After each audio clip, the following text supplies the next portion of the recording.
I recently talked about in a video how my bookshelves were overflowing, books were ending up all over the place, and so in this video I'm going to give you 3 tips that I used to create an organized book system that I think will be very helpful if you are a book hoarder like myself. So let's get started. Hi everybody, my name is Karen. Welcome back to our channel called Our House, and if you're new here, please consider subscribing. I like to do videos on homeschooling, the Robinson curriculum in particular, and a very big part of the Robinson curriculum is books. We use books for learning about science and history and poetry, and it's a lot of great literature. It's a lot of books. And if you live in a small house like myself, it can get challenging. And so it recently reached a tipping point for us where all the shelves were full, books were ending up in other parts of the house, like my bathroom and closet and kitchen.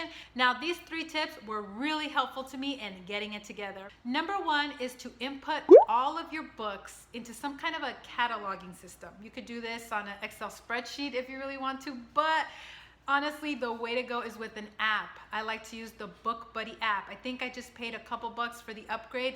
Well worth it.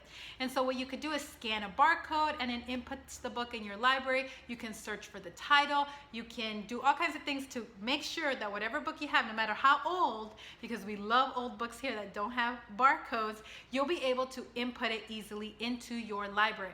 And once it's there, there's lots of things you can do. You can sort it into categories. Is it fiction, not fiction? Even add some, like is this a Robinson curriculum book, for example? You can mark if you have it loaned out to somebody. It's wonderful. I love the book app. So make sure that as time consuming as it is, you have all your books in there. I can't tell you how many times I have been at a bookstore and I picked up the book and I thought, oh, this is on the list, or I really want to get this book. And I was about to buy it, but then I remembered I looked in my app and it was already there.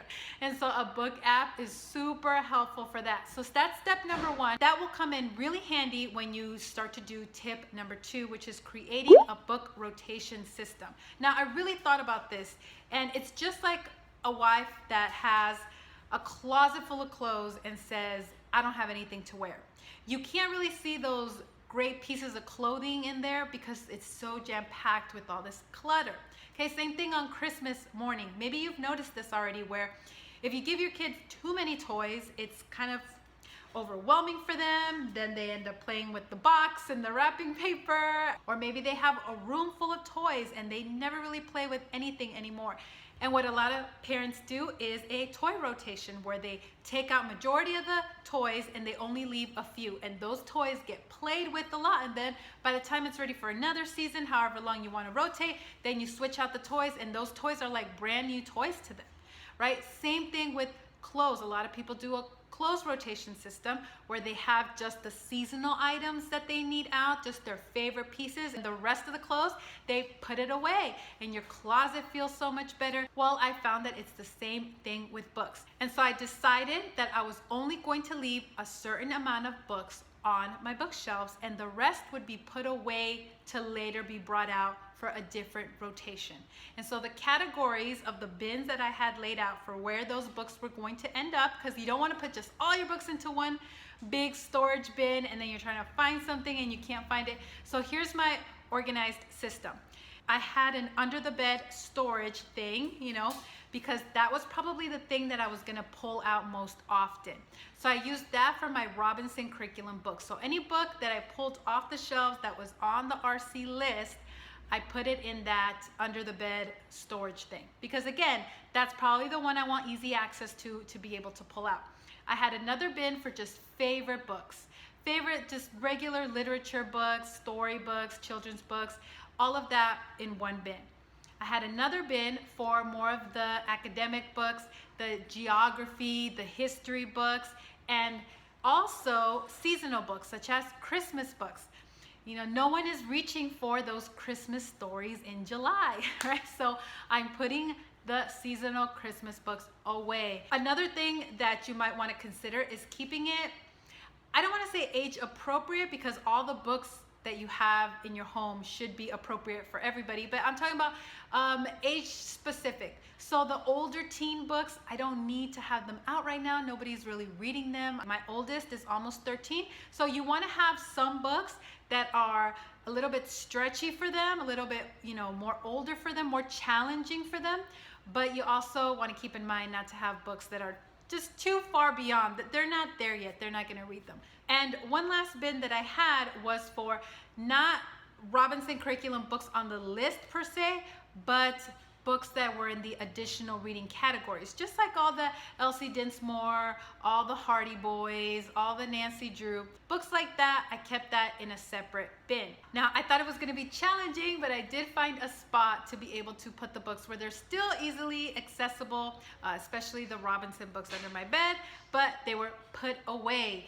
And now the shelves look so much better. I feel so much peaceful when I'm in this room and I'm sitting down looking at the shelves. And just like I knew it would, my plan worked, because you see the children now going for those books that you have chosen to leave out. For example, my son came to me this morning really excited for me to read him The Velveteen Rabbit, which was a book that was always on the shelves, but it just didn't get noticed until there was a lot less of them. And so I'm really happy about that. And it's up to you how often you want to rotate. For example, I know around the holiday time or on Christmas time, I'm going to break out those Christmas books and highlight them and put some other books away. Which leads me to tip number 3, how to display these books so they are engaging to children. And so a couple of fun things that you can do is maybe organize them by color. That's really appealing. And then maybe choosing an accessory that matches the color of that shelf next to it. That's really fun. Obviously, you want to have the books that are meant more for older children on the higher shelves and the books for the little kids on the bottom where it's easily accessible. I also like to use these wire baskets because they're see-through, they look nice, and they also help contain books. You can group like-minded books together or series together like I did with the Help Me Be Good books. And I mixed it up a bit with absolute favorites, books like the Tuttle Twins that I know that they reach for all the time. Almost every day I see them reaching for those books. So I made sure to keep those out. But I also mixed it up with some books that I know that they haven't read yet, or I want them to read. I'm encouraging them to read them. So I'm mixing it up with favorites and books you want them to read. We all know this is a popular technique at libraries or bookstores, is whatever you really want read to face it out, put the cover facing out. So there you go. Those are my 3 tips when it comes to organizing, keeping an inventory, sorting and storing, and displaying. If you like this video, please give it a thumbs up. If you have any questions, please leave them in the comments below, and let me know, comment below, how do you organize all your books? Do you have a system in place? Thank you so much for watching, and if you're curious about the books in the Robinson curriculum, I will leave the video link in a card above. Thank you so much for watching. I'll see you in the next video. Bye.